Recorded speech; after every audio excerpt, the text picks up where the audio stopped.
I moved to Australia from Bangladesh 12 years ago. That's almost 1/3 of my entire life. Soon enough, I will have spent more time in Australia than I have spent in Bangladesh. And that's a harrowing thought. It gives me existential dread on the daily.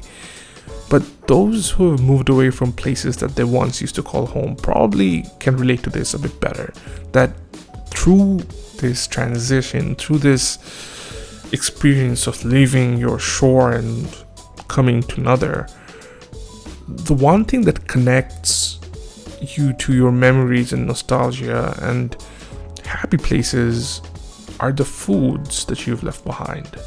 Food lets me access memories and the deepest pockets of my thoughts that I probably wouldn't be able to otherwise. It just takes a whiff or a familiar smell to really take you back. Of Dhaka, I imagine the map based on the places I used to go to eat with my friends, or just to hang out, or go to restaurants with my parents. Like, I had that privilege, and in some ways in my mind that's how I kind of use as landmarks when I visualize Dhaka. It is a bit, I don't know if others do that, so I'd love to know, but that's how those are my visual cues.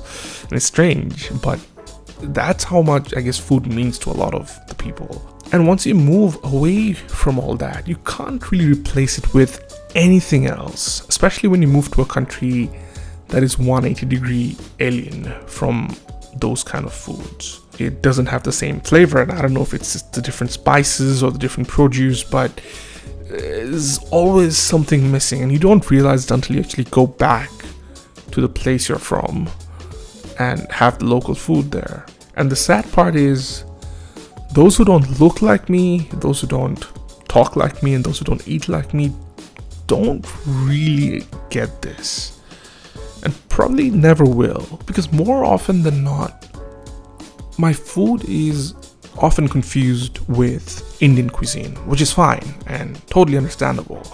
But when your entire existence of food and culinary heritage is reduced to butter chicken, that's when things get a bit iffy. I mean, how do I explain what fuchka is like by the street?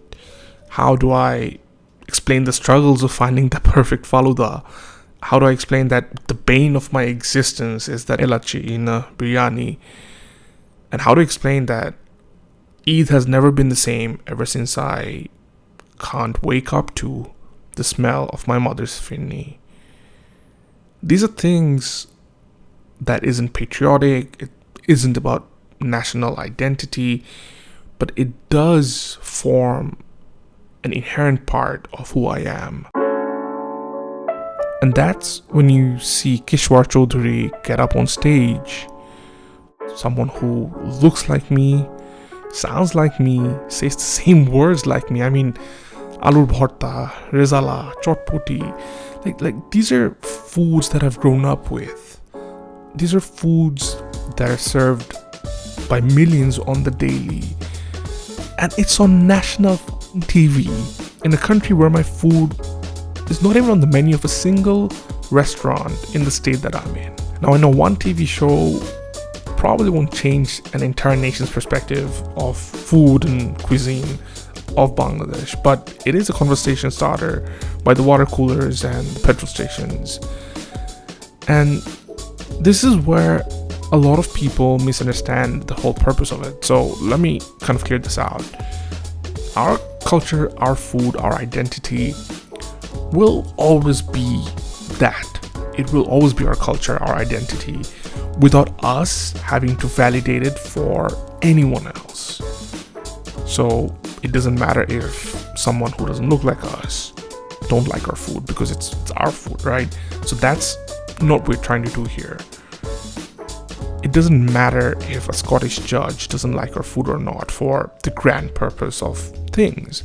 But when there are misconceptions about who we are and what we represent, and when there is a lack of that representation, Kishwar matters. And here's the thing, that Kishwar is not the first Bangladeshi to be on the show. And with all due respect to previous contestants, it takes someone special to go as far as she did. And the thing is, she's pretty damn good at it. She's excelled. She is exceptional. Because it's not just about cooking the food that you know. It's about going out of your comfort zone and being vulnerable and being open. One of my ex-colleagues actually was in the 2016 Masterchef, and some of the first-hand accounts of his story was just mind-blowing as to how rigorous and how mentally taxing this whole thing can be.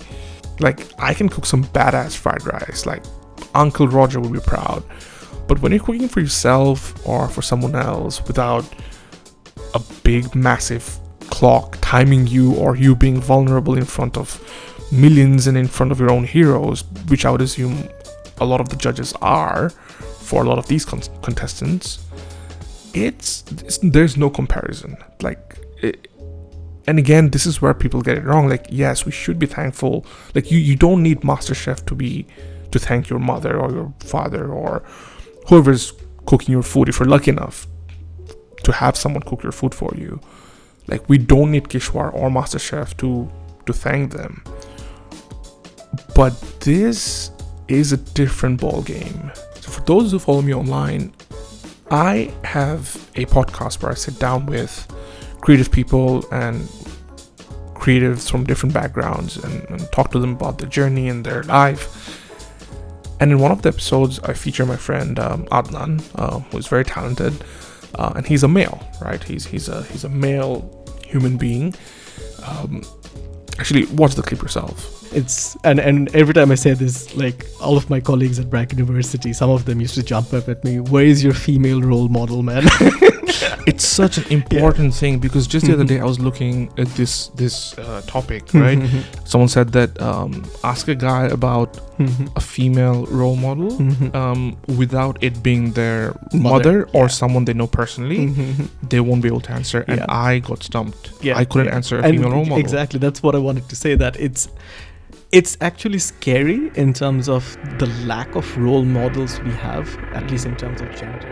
So even though I didn't have a role model in the same capacity before, I think I have one now, and it's Kishwar Chowdhury, because she's shown representation for someone like me like never before, and because she's unapologetically herself, and that's pretty damn inspiring.